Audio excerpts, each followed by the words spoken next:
Et après, ils n'ont plus de force à arrêter. Allez, on va faire le petit truc. Hein.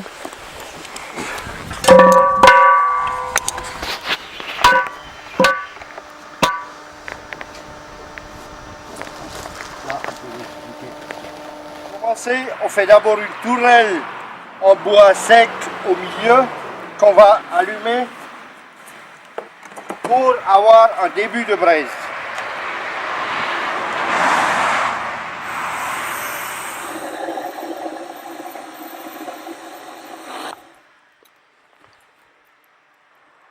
Du haut vers le bas, comme ça on n'a presque pas de fumée.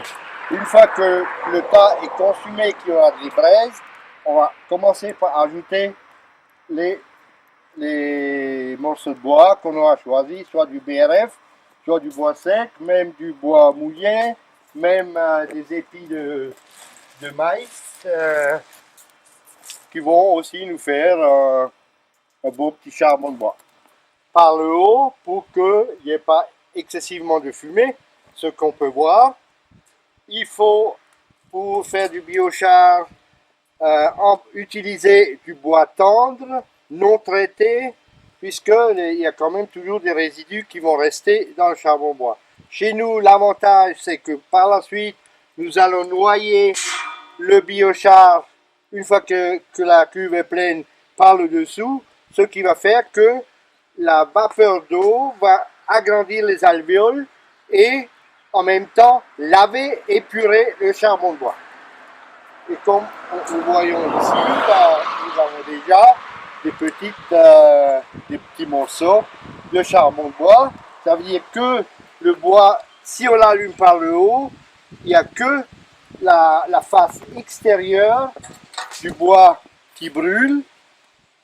Et si on accélère l'arrivée d'air par forcer, comme dans un fourneau, etc., là, tout le charbon de bois va se consumer. Tandis que là, ben, c'est déjà du charbon de bois, comme on voit. Voilà.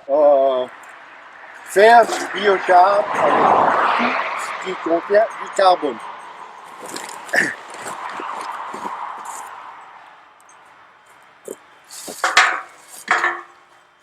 Voilà. Et on attendra que les épis soient consumés.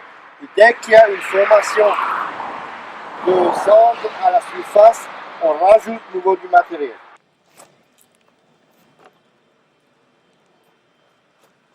Alors on ajoute du bois, c'est du peuplier, bois tendre par excellence, qui va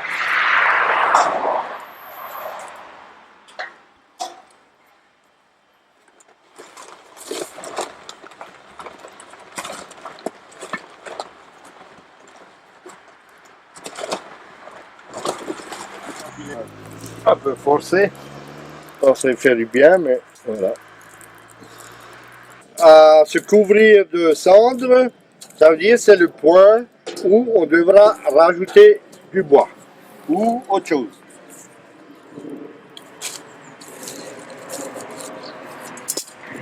Pour continuer, on va ajouter du BRF. Bien. Voilà.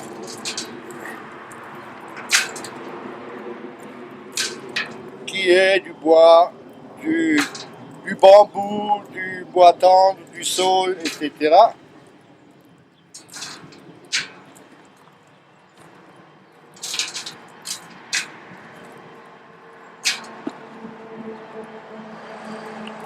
La formation de fumée est due à l'humidité qui contient encore le BRF, puisque ce n'est pas du BRF qui est tout à fait sec. Mais le feu va revenir. Quelques minutes, le bois commence, dès qu'il est sec, le BRF commence à s'enflammer et puis la combustion elle continue.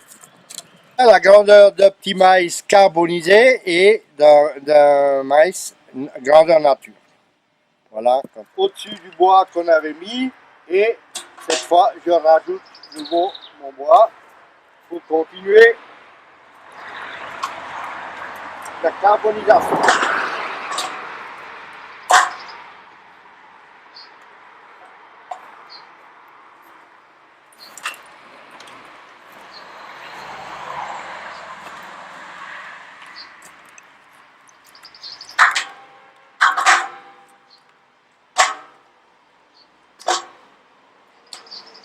Voilà. Là, nous allons arriver à la fin de la fabrication du biochar. Il ne faudra pas oublier de noyer par cet endroit-là le charbon avec de l'eau pour que le tout soit nettoyé. Les alvéoles vont être agrandis par la vapeur d'eau et les restes d'huile, etc., qui sont encore emprisonnés dans le charbon, vont être lavés.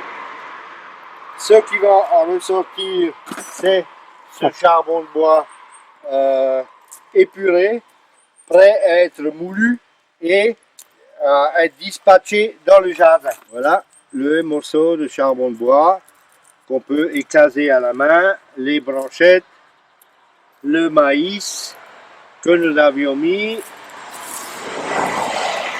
le bambou il a disparu, c'est trop fin, et voilà, on voit.